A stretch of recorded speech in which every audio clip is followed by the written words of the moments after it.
was dark. No, I mean really dark. Not just because it was early. It was a darkness I'd never known before.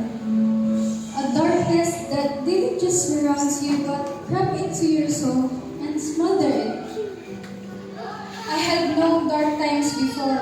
Of course, I had remembered, though not clearly, the days of possession.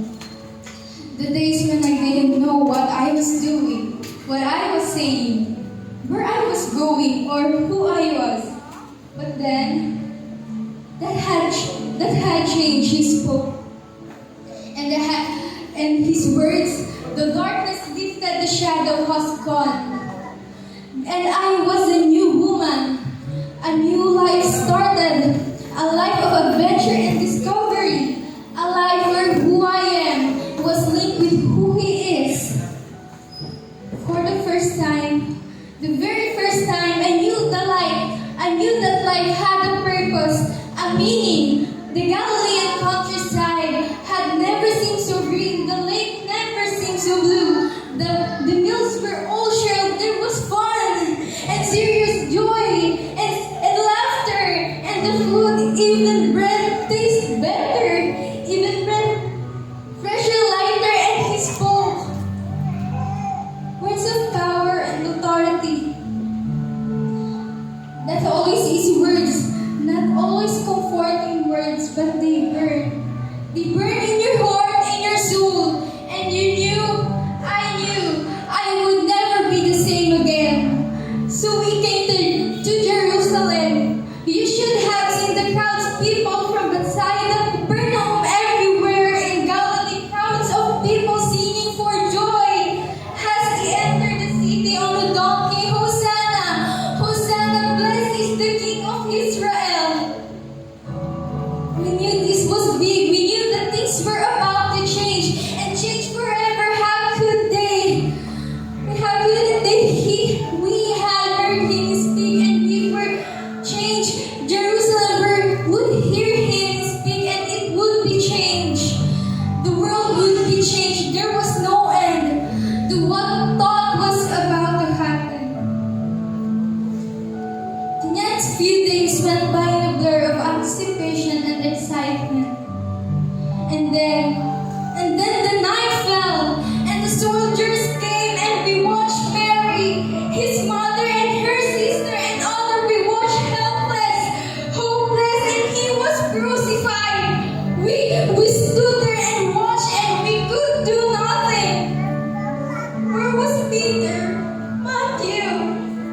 The others, where were they? Only John stayed nearby, and all this pain and rejection and suffering. Jesus spoke. He spoke words of comfort to his mother, words of love and concern. As he hung for dying, and then he died in the darkness. He died, and he died. He spoke. It is finished. I knew the Son came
This was Jesus. Jesus not dead.